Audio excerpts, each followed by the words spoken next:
They laughed as they scraped the roast chicken into the trash. The one I'd spent hours seasoning just right, basting with rosemary and lemon like my husband used to love. No offense, Grandma, Mara smirked.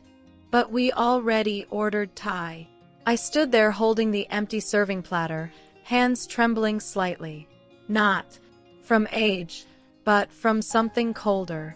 The laughter from the living room didn't stop. It never did anymore. They didn't notice when I stopped setting the table. Weeks ago.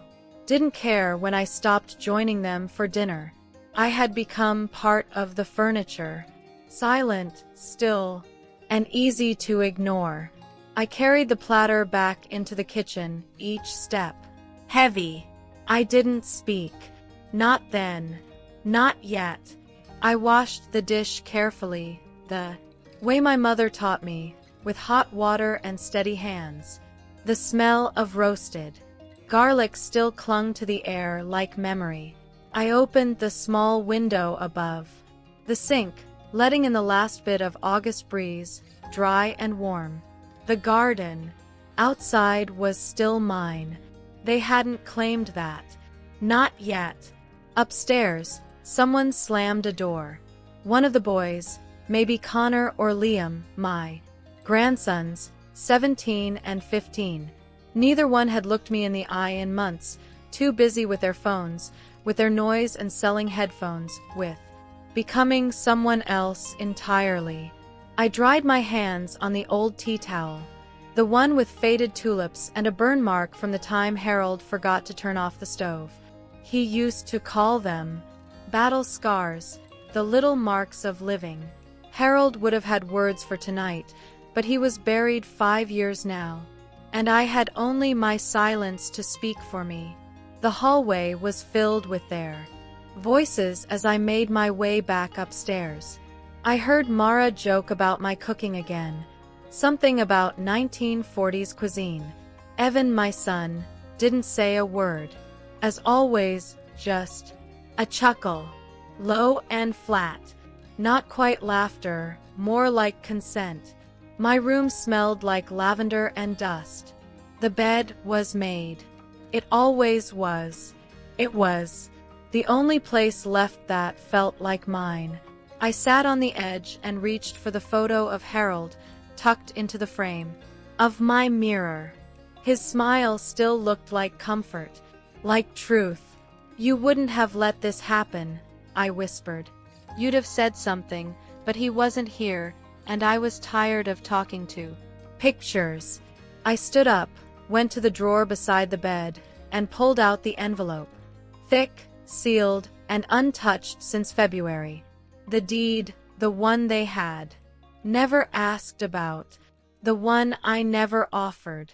Tomorrow morning, before they're even awake, I'll go. They think they can treat me like a ghost. They've forgotten who this house really belongs to. I didn't sleep that night, not from nerves. Those had long since burned out, but from something deeper, a stillness I hadn't felt in years, the kind that comes before a storm or after a final decision. I sat by the window, watching the porch light flicker and die. It had been doing that for weeks. Evan kept saying he'd fix it. He never did. At dawn, I dressed. Slowly, gray slacks, a crisp blouse, the cardigan Harold liked on me. I ran a comb through my thinning hair, twisted it into a bun, and pinned it in place with the same care I used when I was 20. Today, I would not look invisible. The house was still quiet. No footsteps overhead, no clatter in the kitchen. I moved soundlessly through the hallway, my bag already packed with everything I needed. Documents, IDs, the key ring. They didn't know I still kept. I paused at the entrance to the dining room. The table was strewn with takeout containers, greasy bags, and half-empty cups. My platter was nowhere in sight. Maybe they'd tossed it, too. I almost hoped they had. Let them be thorough in their disrespect. I left a note on the refrigerator. Short, polite. Out for the day. Don't wait up. That would be the last time I signed anything in this house. The air outside smelled like earth and coming rain. My knees ached as I walked down the steps, but I didn't waver. My old sedan was waiting at the curb, dented and dependable. I drove slowly past the bakery that used to know my order, past the school where Evan had scraped his knee in 3rd grade. Nothing had changed in the neighborhood, only the people. The lawyer's office sat in a brick building above a shuttered pharmacy. I'd made the appointment 2 weeks after Harold's funeral, but never gone through with it. Then the boys lost their second job, and Marlo wanted to redecorate the living room, and Evan said, "Just until we get on our feet." And so I moved in. That was 4 years ago. Mrs. Harper, the secretary, greeted me. "He's ready for you." Mr. Grayson looked older than I remembered. Or maybe it was just that I finally saw him clearly. "It's good to see you again," he said. "You brought the deed." I handed him the envelope without a word. He unfolded the papers, eyes scanning quickly. "Still in your name," he confirmed. "Fully. Your husband never added anyone else." "They don't know that," I said. He looked up, eyebrows raised. "They assume the house belongs to Evan now because they live there because I let them." I folded my hands, but assumptions aren't ownership. Mr. Grayson nodded slowly. "And you're ready to transfer it, sell, reclaim, legal control." "I'm ready," I said. "I want to draft a notice effective immediately. They have 30 days to vacate the premises. I want it official. I want it to come from you." He hesitated, then leaned back. "You're sure about this?" I looked at him steady. They laughed as they threw my food in the trash. That was enough. He began typing. Afterward, I walked 2 blocks to the bank. I closed the joint account Evan had insisted on for convenience. I opened a new one. I rewrote the beneficiary of my life insurance. I left nothing to chance. By noon, the sky had darkened. I stood outside the notary's office with the papers in hand, signed, stamped, legally binding. They wouldn't see it coming. And that, perhaps, was the saddest part of all, because for years I had let them believe they were entitled. They forgot I still had teeth, and I just started bearing them. The first time I carried my suitcase into Evan's house, they all smiled at me. I remember that clearly now. Their warmth, their words, the way Mara touched my arm and said, "You'll always have a place here." I wanted to believe her. I did believe her. My husband had been gone 6 months, and the walls of my own home were too quiet, too heavy. So, when Evan said, "Mom, come stay with us. It'll be easier," I packed what I thought I'd need and locked the door behind me. Mara had even prepared the guest room. Fresh sheets, lavender candles, a knitted throw at the foot of the bed. "You'll be comfortable," she promised. The boys carried my boxes upstairs, joking loudly, trying to make it seem like a celebration. Evan opened a bottle of wine that night, and we sat around the table laughing, telling stories about Harold. I thought, maybe grief had given me back my family. But comfort has a way of souring. The guest room was never quite mine. The lavender candles disappeared after a week. The knitted throw ended up in the living room. Slowly, my space shrank. First it was just my things moved around without asking. Then it was Mara knocking once before entering. Sometimes not at all. "We're all family here," she said, as if that excused the intrusion. Meals changed too. At first I cooked often the way Harold liked.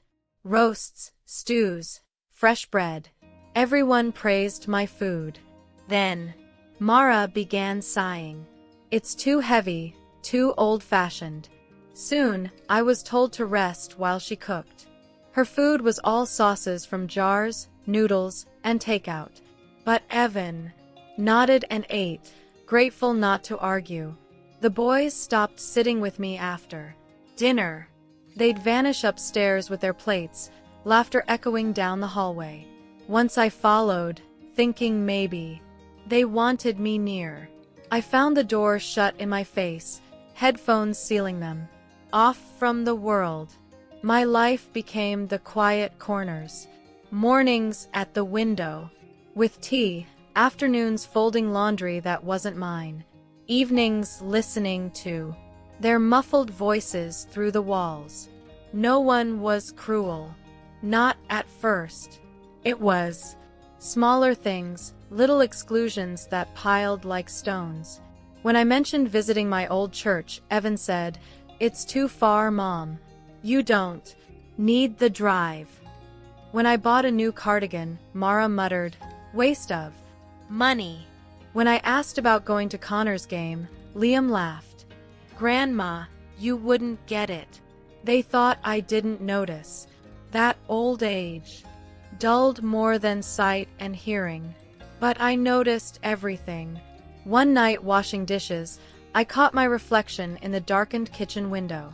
My face looked back at me, smaller, somehow faded. That was when I realized I hadn't just moved in with my son. I'd handed them my life piece by piece, and they'd taken it without question. And yet, I told myself then, they mean well. They're just busy. Things will get better. It would take years. And one cruel laugh over my ruined dinner before I finally understood. They never wanted me. They only wanted what I brought with me. The first time Mara asked me not to cook, she did it with a smile. "You've done enough, Margaret," she said, taking the pot of stew out of my hands. "Relax. Be our guest." It sounded kind, and for a moment I almost felt cared for, but I noticed the way she wrinkled her nose at the smell of onions and garlic. The way she glanced at Evan as if seeking his agreement. He gave it without hesitation. "Yeah, Mom, sit down. You don't need to. Work yourself." I did as they asked. I sat, my hands folding and unfolding in my lap, while Mara heated up frozen lasagna and called it dinner. The boys cheered. Connor because it meant no vegetables. Liam because he loved the thick layers of cheese. No one asked me if I wanted a portion. No one even noticed when I ate. Only a slice of bread. It started small. That was the point. At first it was meals, then it was laundry. "Don't worry about it, Margaret. I'll take care of it," Mara said once, pulling the basket from my hands. But she didn't take care of it. Not really. She let it pile up until she had a free moment and then scolded me gently for letting it sit. "You should have reminded me." Then came the living room. I used to sit there in the evenings reading quietly while they watched television. One day, I came back from the kitchen to find my chair pushed into the corner, a pile of laundry baskets where I usually sat. "Oh, sorry, Mom," Evan said when he saw me hesitate. "It's just temporary." But the baskets never moved. My chair stayed in the corner. Little by little, my presence became an inconvenience. My steps too slow, my voice too soft, my habits too old. "Don't leave your knitting here, Grandma," Liam said one afternoon, kicking my basket under the couch. "It looks messy." Connor laughed. "Yeah, it's like we live in a retirement home." They thought it was funny. I smiled faintly because smiling was easier than crying. The worst part wasn't their words. It was Evan's silence. My son, who once held my hand crossing every street, who used to call me mommy even when he was too old for it, never defended me. When Mara sighed about my smelly soups, he chuckled. When the boys mimicked the way I cleared my throat, he only shook his head and smiled. He wasn't cruel. He was worse. He was absent. I tried to reclaim little pieces of myself. I baked cookies one Sunday morning, filling the kitchen with cinnamon and butter just the way Harold liked them. When the family came downstairs, Connor lifted one to his mouth, sniffed, and tossed it back onto the plate. Too hard, he said. Mara added, store-bought would have been fine, Margaret. And they laughed. I told myself it didn't matter, that I still had my room. But even there, the walls began to press in. Mara started storing boxes in my closet. Evan asked if they could move the treadmill into my corner. Liam sometimes sprawled across my bed, shoes on the quilt Harold's mother had made while playing games on his phone. When I asked him to stop, he said, "Chill, Grandma. It's just a bed." One night, I found a pile of my clothes on the floor. My cardigans, my blouses, folded neatly once, now shoved aside to make room for Mara's off-season coats. I stood there holding a wool sweater Harold once loved on me, and I realized I didn't own anything here anymore. Not space, not silence, not dignity. I stopped asking for small things, rides to the store, help with groceries, a quiet afternoon. Every request was met with sighs, with rolled eyes, with not now, Margaret. So I swallowed the words. I became what they wanted. Invisible. But invisibility has its price. When they forgot my birthday, I didn't remind them. When they left for vacation without asking if I wanted to come, I only waved from the porch. When Mara complained to her friend on the phone about having an old person underfoot, I didn't confront her. I just sat by the window knitting a scarf no one would wear and let the words sink into me like stones. And still I told myself they meant well, that families stumble. That grief had made us all harsher, more tired. I told myself Evan loved me even if he didn't show it. I told myself Connor and Liam would remember one day that I once held them when they cried. But the truth was simpler. They had stopped seeing me as a person. I was a shadow, a relic, a burden they carried. Without gratitude. It took me too long to understand that sometimes silence doesn't protect you. Sometimes it only teaches people how much they can take. By the time they threw my dinner in the trash, it wasn't the first insult. It was only the last one I would ever accept.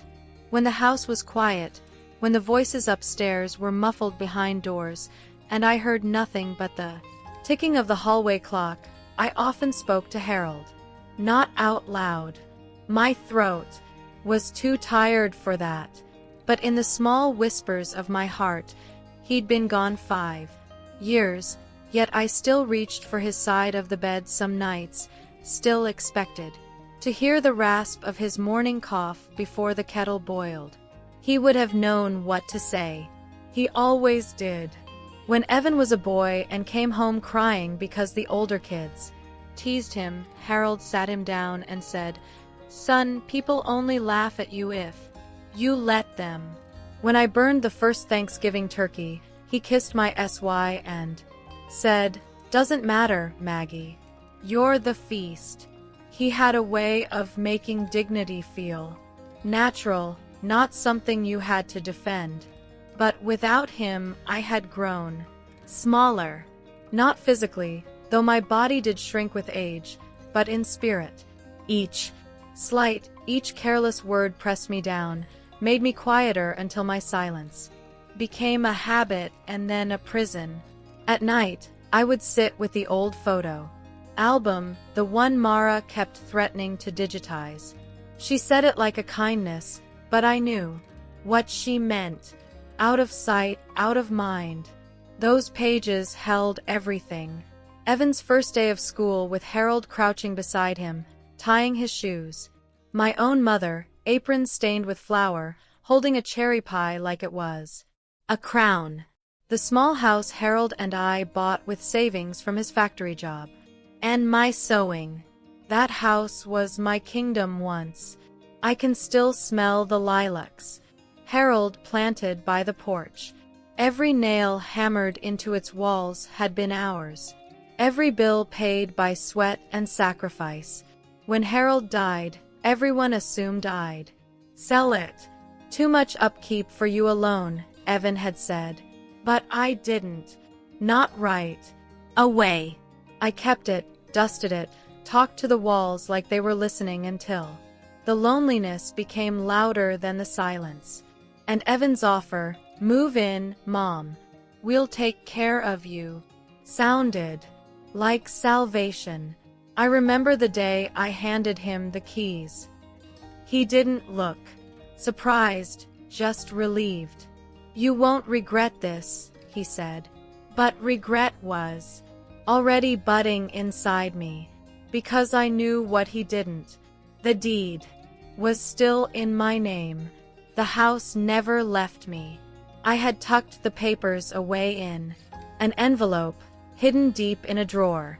Insurance, I thought then, a lifeline if I ever needed one. Now, sitting in the room, Mara called. The guest room. I realized Harold's voice was the only one I trusted anymore. "Don't let them take what's yours, Maggie," he would have said. "Not the house, not your pride." I touched the quilt his mother had sewn, still stretched across my bed, though the corners sagged. Each stitch was a prayer, each square a memory of steadier hands. I thought of how Mara's coats now crowded my closet, how Connor's sneakers sometimes landed on this very quilt, and how none of them seemed to notice the insult. It was in those moments I understood something sharp. Love without respect is only dependency. They didn't love me. They needed me, or rather what I carried, my pension, my patience, my silence. But silence has an end. I folded the quilt carefully, smoothing the creases, as though preparing it for travel. My fingers brushed over Harold's face in the framed photo on the nightstand. "I've been patient long enough," I murmured in the kind of voice that carries more weight than shouting. For years, I had begged quietly for scraps of kindness. A thank you, a hug, a seat at the table. And when those things never came, I convinced myself they might tomorrow. But Harold's eyes in that photograph told me the truth I had been avoiding. Tomorrow never comes for those who don't claim it. That night, I did not pray for patience. I prayed for strength. Strength to remind them who I am. Strength to stop being their afterthought. Strength to carry Harold's lesson one last time. People only laugh at you if you let them. I had let them long enough. The papers in the envelope weren't just documents anymore. They were my voice, sharpened after years of being ignored. They were my way of standing tall, even if my back bent with age. And when I closed my eyes that night, I could almost hear Harold chuckle low and sure as if he were sitting beside me. "That's my Maggie," he said in my mind. And for the first time in years, I believed him. It happened on a Tuesday evening, though the day itself hardly mattered. I was standing at the sink, rinsing the teacup I'd used all afternoon when Mara's voice floated in from the hallway. Sharp, hushed, meant for Evan, but carried just enough that I could hear. "I swear she makes the whole place smell like mothballs." Even the boys noticed. There was a pause, then a sigh. I knew too well. Evan's sigh resigned, unwilling to contradict his wife. "She's old, Mara. What do you expect?" The words weren't cruel. That was what made them worse. Cruelty at least shows fire. But indifference, that's ice. I kept my hands under the running water a few seconds longer than I should have. Scalding hot. The pain kept me steady. I dried the cup, set it on the rack, and walked to my room without a sound. Inside, I sat on the edge of the bed, staring at the quilt folded neatly at the foot. My mind was blank at first, then filled with 1,000 small humiliations. Mara wrinkling her nose when I opened a jar of pickles, Connor waving air dramatically after I wore my rose perfume, Liam muttering to his friend, "Don't come over.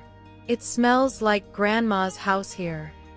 Each time I told myself it didn't matter, that I'd lived too long to care about such small things. But hearing it tonight, plain and unvarnished, confirmed what I had known all along. I wasn't a guest in this house. I was an intrusion. Later, when I came down for a glass of water, Marlo was in the kitchen rearranging the pantry. My tea tins had been pushed to the back behind boxes of instant noodles and bags of chips. "Oh, Margaret," she said without looking at me. "I moved some things around. Easier for us if the everyday stuff is in front." I nodded. What was there to say? I slid the kettle closer to the stove, but she reached past me and shifted it back. "Let's keep the counters clear." "All right." Her smile was polite, practiced. The kind you give to a stranger you don't plan to see again. That night, lying awake, I thought of Harold again. He used to love the way our house smelled. Onions frying, laundry soap on the line, the faint lavender. I tucked into dresser drawers. "Smells like home," he'd say, leaning back in his chair. And here I was now being told that my very existence smelled wrong. I didn't cry. Not anymore. The tears had dried out of me years ago. Instead, I reached for the drawer of my nightstand, pulled out the envelope with the deed, and held it in my hands. The paper was cool, thick, reassuring. They thought I was powerless. They thought age had dulled me, made me forgetful, made me weak. But weakness isn't forgetting who you are. Weakness is letting others convince you that you don't matter. I mattered. This paper proved it. As the house settled into silence around me, I placed the envelope back in the drawer, smoothed the quilt, and lay down. Tomorrow I thought, tomorrow I would take another step. They laughed at the idea of me. They dismissed me as a smell, a shadow. But shadows, when they rise, can block out the sun. The grocery store had always been my territory. I knew its aisles like old friends, where the best apples were stacked, where the butcher cut meat just the way Harold liked, where flour was cheapest if you reached for the bottom shelf. For years, shopping was my way of caring. Feeding my family was never just about food. It was about presence, about saying without words, "I am here for you." So when Mara handed me the list that Saturday morning, I didn't argue. I slipped on my sweater, buttoned to the throat against the early chill, and walked the half-mile to the store. The boys had the car. Evan was busy, and Mara didn't bother to offer me a ride. She simply said, "We're out of milk, and get the multi-grain bread this time, not the plain white." I filled the cart slowly, choosing carefully as I always did. Fresh carrots with the green tops still on, a cut of beef with marbling that promised tenderness, the exact tea bags Evan preferred when he was a boy. My back ached by the time I reached the checkout, but I didn't mind. Providing felt like purpose, even if no one thanked me anymore.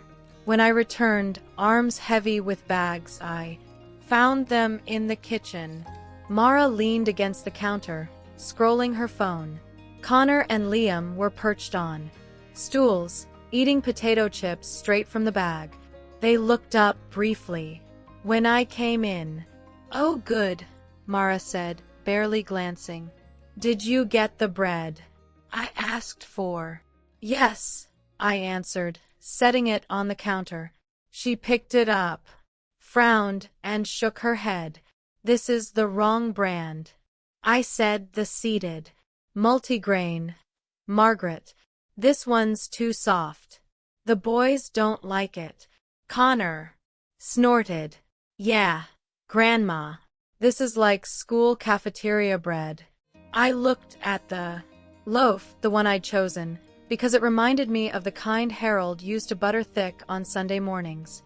Words gathered in my throat, then dissolved. I said nothing.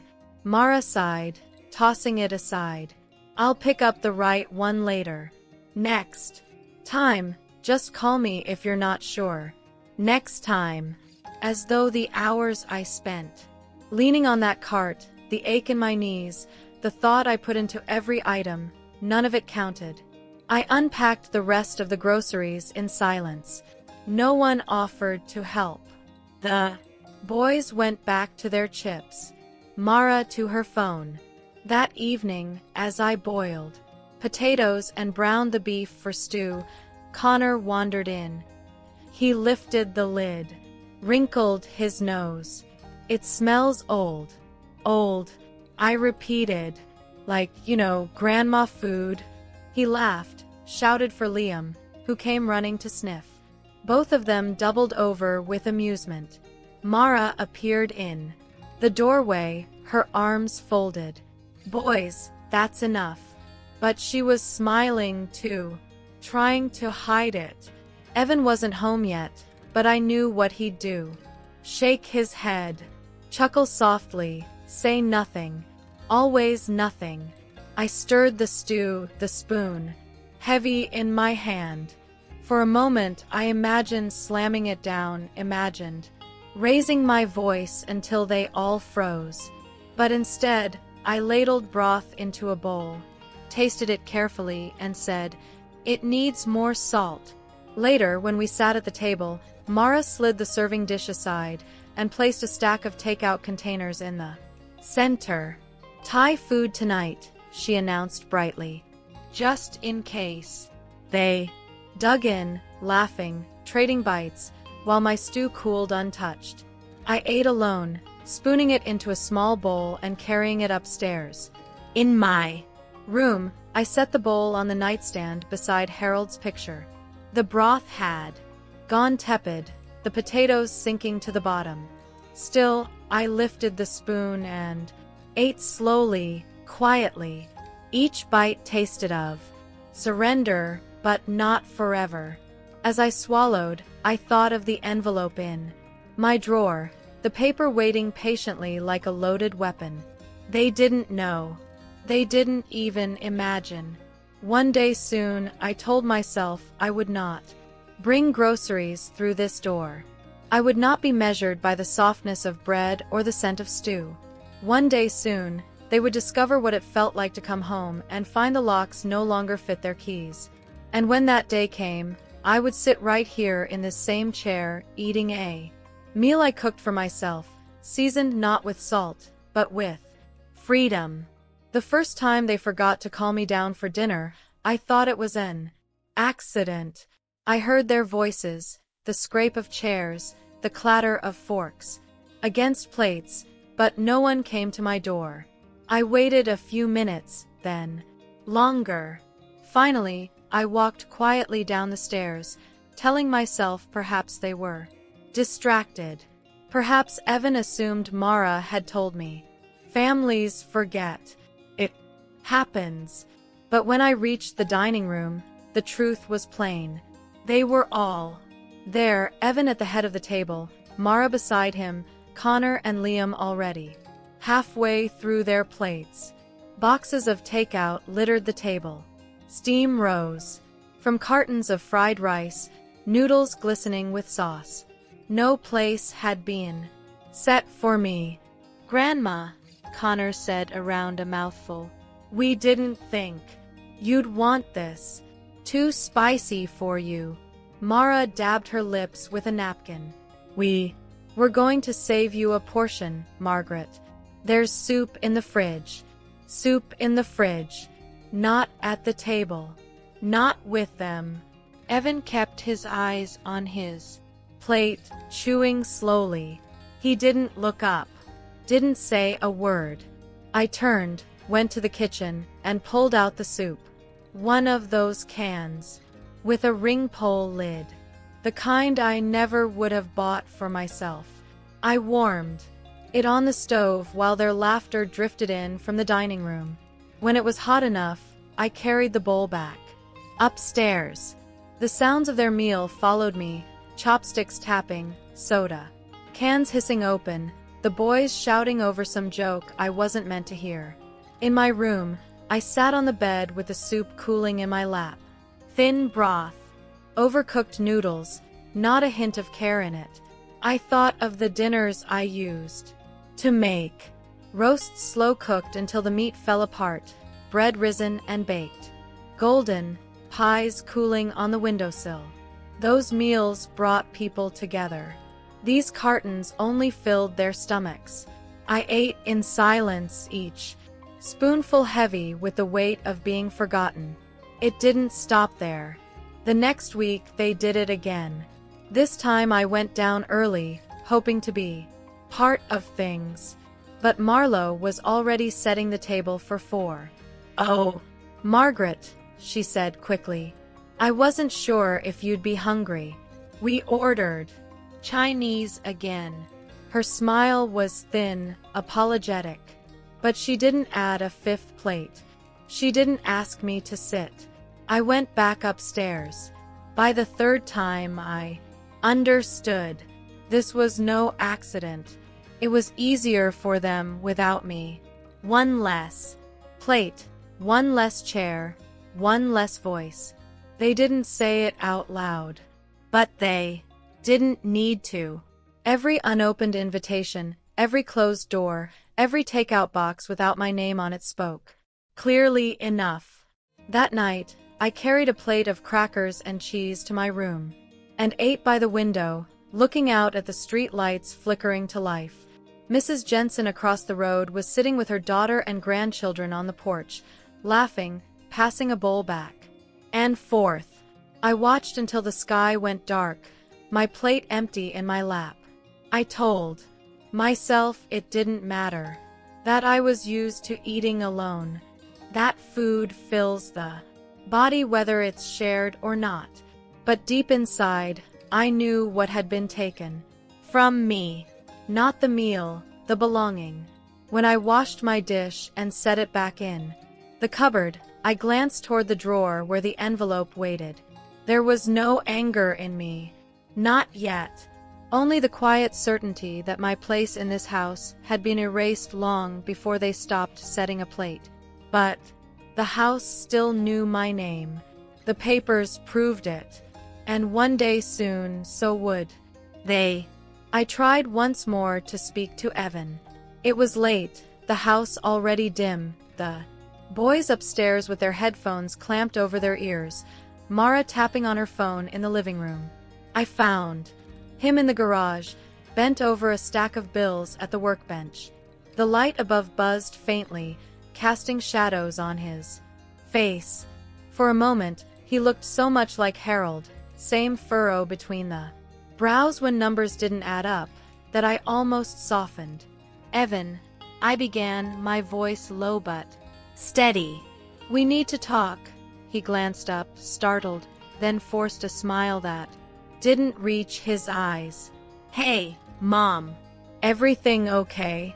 No, everything was not okay. But I nodded anyway.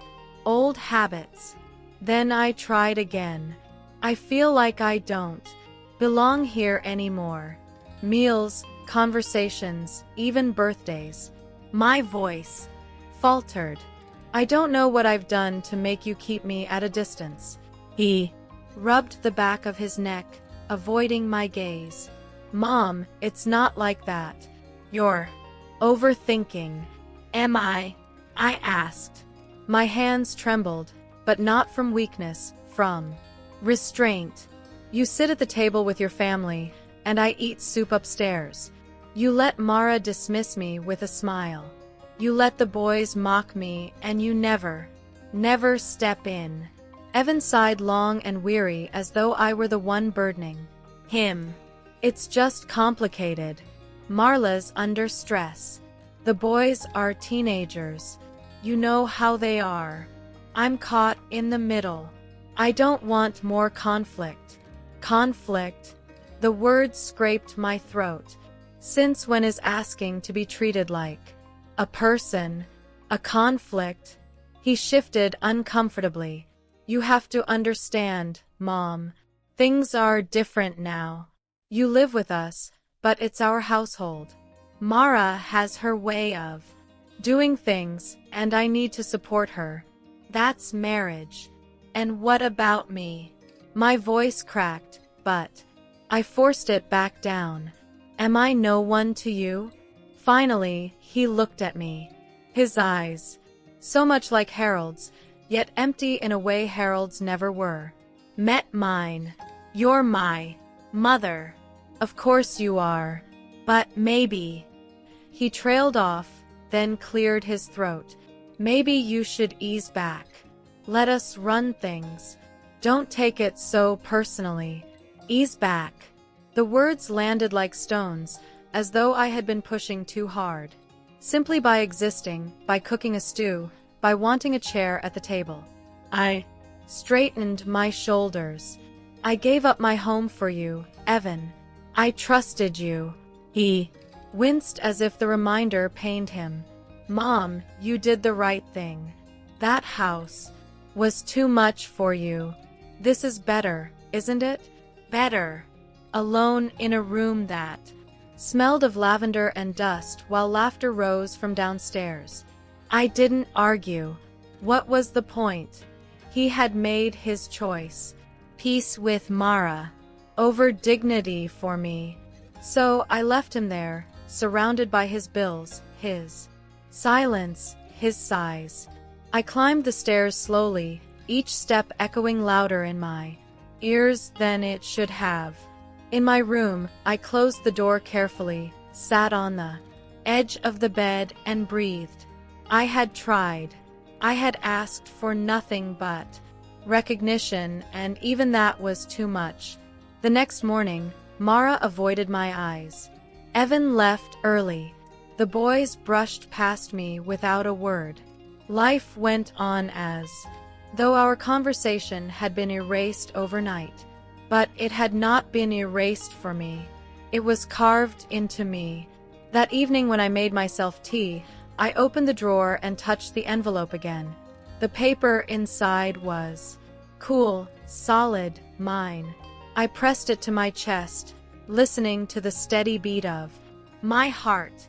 Evan thought I had nothing left, that I was cornered, dependent, grateful for scraps. He thought wrong. If I was invisible to them, then I could move unseen, quietly, deliberately. They would not hear me shout nor see me beg. They would only feel the floor shift beneath their feet when it was too late to stop it. That night I slept soundly for the first time in months because I knew with a clarity sharper than grief, sharper than hunger, sharper than age, I was done asking. From now on, I would be the one giving answers. I woke before dawn as I often did, the house still wrapped in silence. I moved slowly, letting the boards crack under my feet just enough to remind myself this place was still mine. The kitchen was dim, the clock above the stove ticking steadily. The sound of a house pretending it belonged to someone else. That morning, I decided to try one last gesture. Not for them, not really. For myself, a reminder that I still had something to give, even if they no longer wanted it. I pulled out the recipe Harold had loved best, roasted chicken with rosemary and lemon. It wasn't written down anywhere. I carried it in my bones. I peeled the potatoes, the way my mother taught me, thin enough not to waste, thick enough to hold their shape. The smell of garlic filled the air, warm and sharp, a memory of Sunday dinners, when laughter had been real, when Evan used to lick the spoon before I swatted his hand. By mid-afternoon, the house smelled like home. My kind of home, not theirs. I set the table myself, laid out the good plates Mara kept tucked away for special occasions.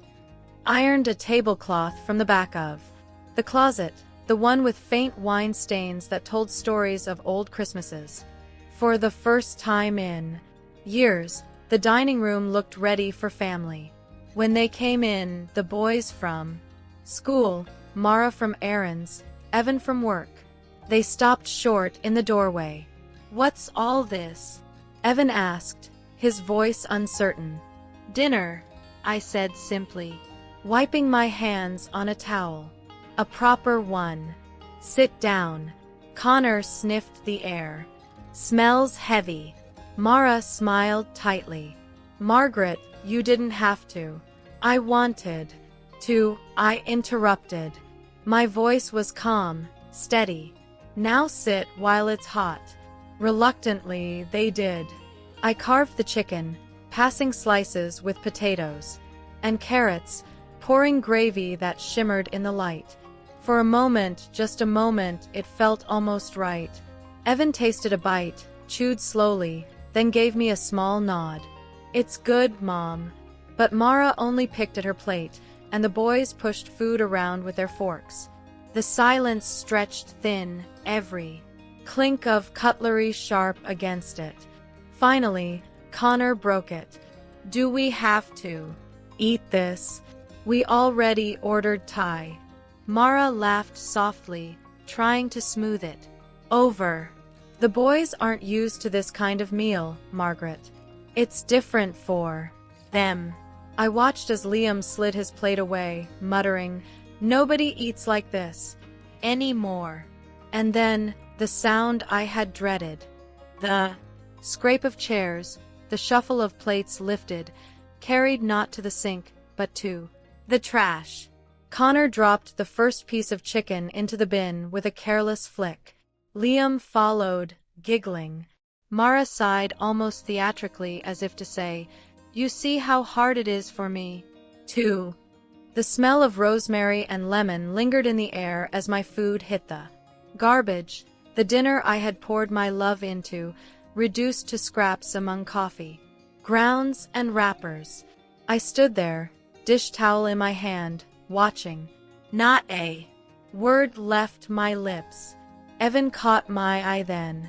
For a second I thought he might stop them, but he only rubbed his temples weary and said nothing. Always nothing. Laughter rose from the boys as they pulled cartons of noodles from the bag Mara had set on the counter. She joined them, chopsticks clicking, her voice light and cheerful. I washed my hands in the sink, the water running, hot, steady, almost scalding. My reflection in the window stared back at me, pale but unbroken. That night, upstairs in my room, I sat on the bed with Harold's photograph in my hands. "You wouldn't have let this happen," I whispered. But even as I said it, I knew he didn't need to, because he had left me the strength to do it myself. I opened the drawer, pulled out the envelope, and laid it on the quilt. The paper inside held no warmth, but it held something stronger. Authority. They thought they had thrown away my dinner. They didn't know they had just thrown away their home.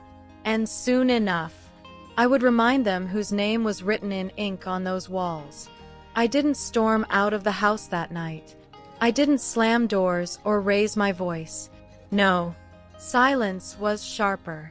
They were laughing downstairs, the scrape of takeout cartons and soda fizzing while I folded the envelope into my handbag with steady hands. I had already decided. The next morning, I left before sunrise. The street was quiet, mist clinging low over the lawns. My shoes tapped the pavement, my knees aching. But I didn't slow. The lawyer's office opened at 8. I was there at 7:30, sitting on the bench outside, the deed pressed against my palm like a heartbeat. Mr. Grayson looked surprised to see me. "So early." "Mrs. Harper," he said, ushering me inside. "Have you thought more about what we discussed?" "I don't need to think," I told him. My voice didn't shake. "I need papers drawn up, a formal eviction notice, 30 days, no loopholes." He studied me for a moment, then nodded. "I'll draft it today." "Not today," I corrected. "Now." He must have heard something in my tone because he didn't argue. The typewriter clattered, his pen scratched, and an hour later the notice lay before me. Legal language, neat and cold. "Vacate the premises. Failure to comply will result in legal action." I signed with a hand that hadn't felt that firm in years. From there, I went to the bank. The young clerk smiled politely until I explained what I wanted. "I'd like to remove my son's name from my accounts, effective immediately. And I want new checks issued in my name only." She blinked. "Mrs. Harper, are you certain?" "Yes." I leaned closer, lowering my voice. "Do it quickly. Don't call my house. Don't send a letter. Send everything here to the branch. I'll collect it myself." Her pen moved fast. Within minutes, Evan's quiet siphon of my funds was finished. I left the bank with my chest lifted higher than it had been in years. Each step home felt lighter, though I knew what awaited me. They would laugh again tonight. They would brush me aside. They would call me old, out of touch. Let them, because folded in my bag was the end of their certainty. When I reached the house, Marlo was in the kitchen fussing over coffee. She looked up briefly. "Out for a walk?" "Yes," I said, setting my bag on the counter. "A walk." She didn't ask further. She never did. Upstairs in my room, I laid the envelope beside Harold's photograph. This time, I didn't whisper to him. I didn't need to. His eyes in that picture seemed to know. It wasn't anger that filled me. Not anymore. It was clarity, sharp as glass. They thought I was a guest, a burden, a shadow at the edge of their table. But the truth was written in ink and sealed by law. This house was mine. And soon, very soon, they would learn what it felt like to be unwanted under their own roof. The papers were ready by Friday. Mr. Grayson slid the folder across his desk with a kind of solemnity, as if he understood more than he said. The eviction notice sat on top, crisp, official, carrying the weight of every silence I'd swallowed in that house. 30 days, clear, final, undeniable. "You don't have to serve it yourself," he said gently. "I can send a courier." I shook my head. "No, they'll hear it from me." My voice, not a stranger's. So I carried the folder home, tucked against my chest like a shield. The sun was low by the time I reached the street, the sky bruised with evening. Their cars were in the driveway.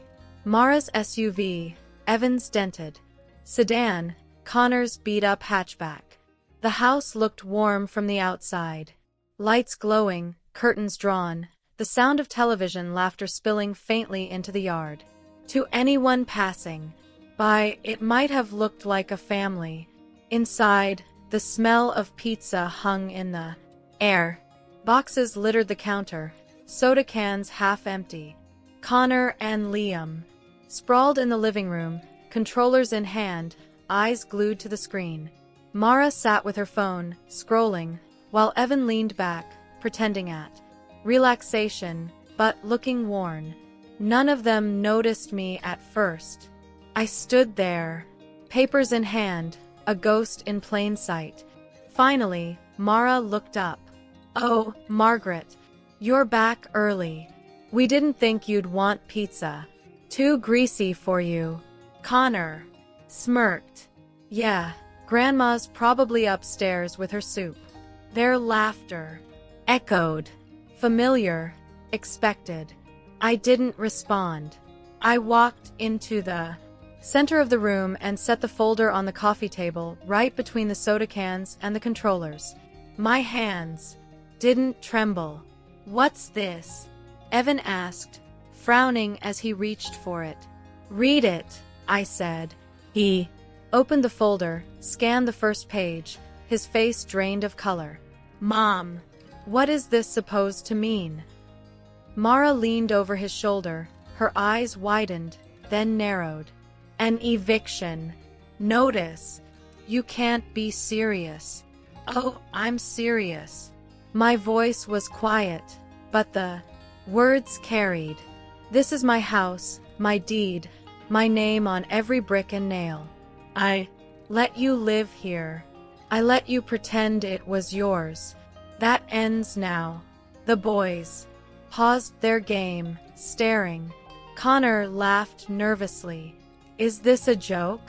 "No." I looked at him evenly. "It's the opposite of a joke. It's the truth." Evan pushed the papers back at me, his hands shaking. "Mom, you can't do this. We're your family." "I am well aware," I said. "And for years I believed that meant I owed you everything. I gave you food, money, my time, my silence. You repaid me with mockery, with exclusion, with indifference. You've made me invisible in my own home. But invisible doesn't mean powerless." Mara's voice sharpened. "This is ridiculous. Where would we even go? Do you want your grandsons out on the street?" "They are not children anymore," I replied. "They're young men who laugh as they throw my dinner into the trash. Let them laugh while they pack their things." Evan's eyes flicked up, desperate now. "Mom, please, think about this. 30 days? That's not enough time. 30 days is more than enough." I cut in because I have already spent years waiting for even an ounce of respect. That time is over. Silence filled the room. The television buzzed faintly, ignored. The boys shifted uneasily, glancing between their parents and me. For the first time, I saw something in their faces. Not guilt, not yet. Shock, as though the ground beneath them had cracked open. I picked up the folder, slid it back under my arm. "You'll each receive a copy tomorrow. Signed and filed. I suggest you begin planning." Then I turned and walked toward the stairs. My steps were slow, but steady. No one stopped me. No one dared. Up in my room, I closed the door and set the papers beside Harold's photo. His smile looked different tonight. Approving, proud. Downstairs, voices rose, sharp, frantic, overlapping. I didn't listen. I poured myself tea, let the steam curl into the air, and sat quietly with the weight of decision settling into me. For the first time in years, the house was mine again. Not because they were gone yet, but because I had spoken finally in a voice they could not ignore. 30 days, a month. Enough time for them to learn what it means when the person you thought powerless decides she will no longer bow her head. They didn't speak to me the next morning. Not a word. The boys left early, slamming the door as if to remind me I was unwelcome. Mara clattered around the kitchen louder than necessary, her silence a performance. Each cabinet door shut with a little more force than the last. Evan lingered by the coffee pot, staring into his mug, then left without so much as a glance in my direction. I ate breakfast, alone at the table. My breakfast, not theirs. Toast from bread I had chosen, butter spread carefully, tea brewed just the way Harold liked it. For the first time in years, the quiet didn't feel heavy. It felt rightful. By afternoon, Evan knocked on my door. His face was pale, drawn, the lines deeper than usual. "Mom," he began softly. "We need to talk." I closed the book I had been reading and looked up. "Yes." He stepped inside, closed the door behind him.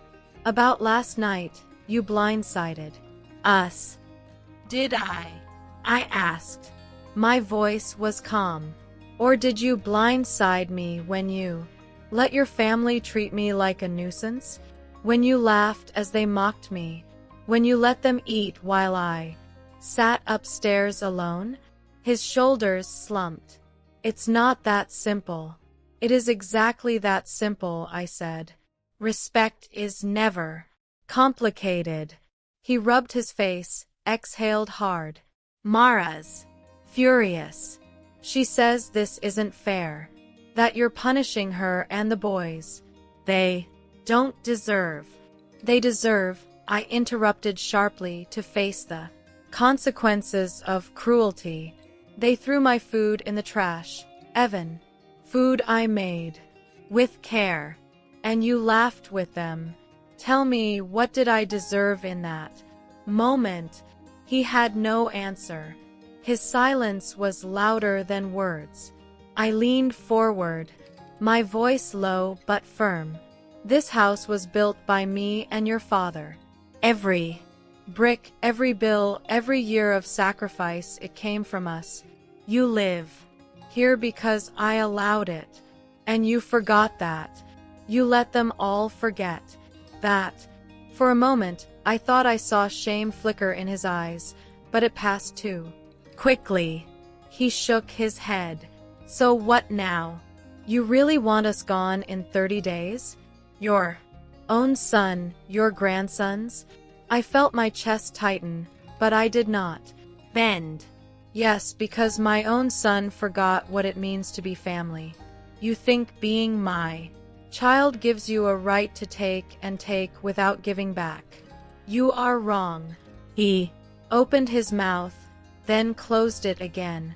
He looked suddenly small, like the boy I once held on his first day of school, terrified of the world. But the boy was gone. This was a man who had chosen silence over loyalty, comfort over courage. When he left, the door shut softly. Not a slam. Not yet. That evening, I heard their voices downstairs. Low, urgent, angry. Mara's sharper than usual. Connor's raised in protest. Liam's muttered complaints. Evans said little as always. I sat upstairs with my tea, listening not to the words, but to the sound of their panic.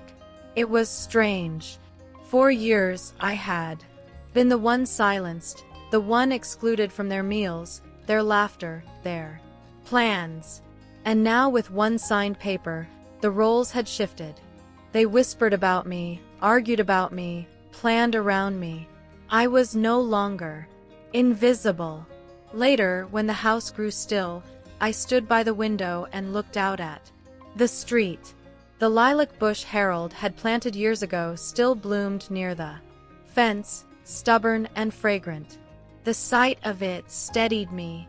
This was my home, my garden, my life, and I had reclaimed it.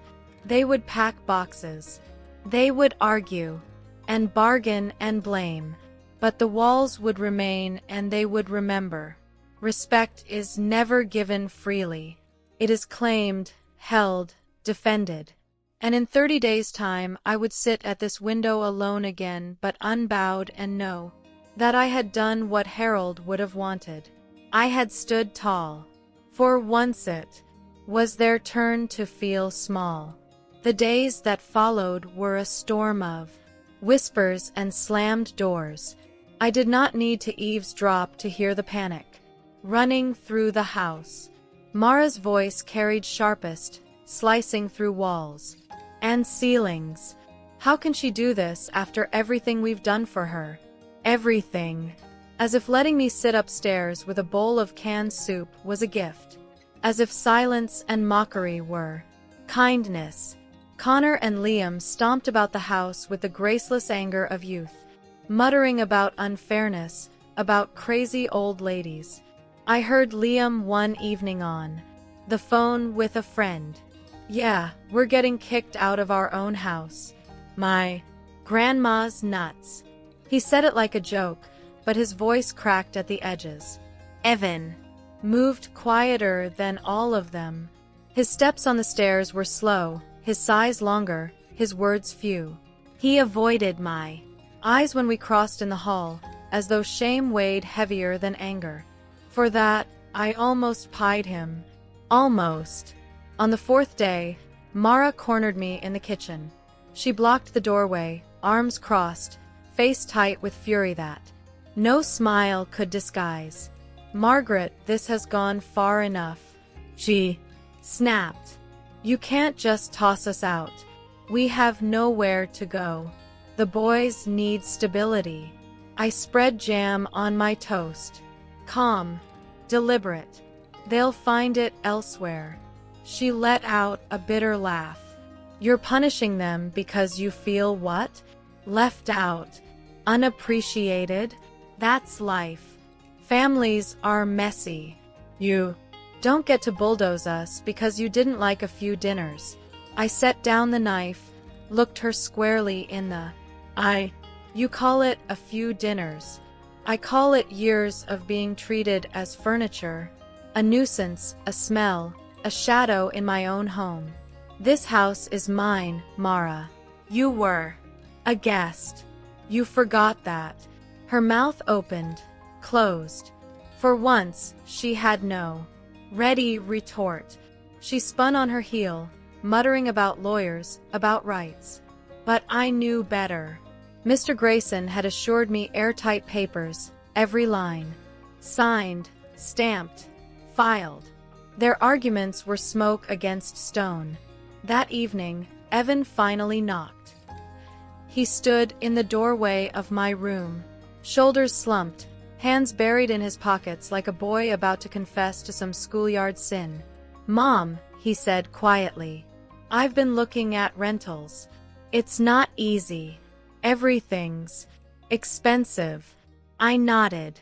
"It usually is." He hesitated, then whispered, "Is there really no other way?" I studied his face.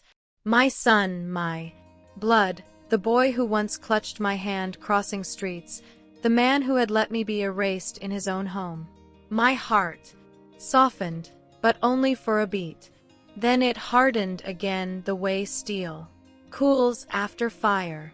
"No, Evan, there isn't." He looked down at his shoes, nodded slowly, and left without another word. That night, the house felt different, quieter, though no less tense. They were retreating, pulling in on themselves, boxes appearing one by one in corners of rooms. Mara's shoes stacked by the door. Connor's posters rolled and rubber-banded. Liam's books piled clumsily. I moved through it all like a shadow, the reverse of the ghost they had made me. This time I was not invisible. I was the gravity pulling them out, forcing them to face a life without the roof they had mocked me under. When I lay down to sleep, I looked again at Harold's photograph. His eyes seemed to hold mine longer than usual, steady, approving. "Almost done," I whispered. "Almost."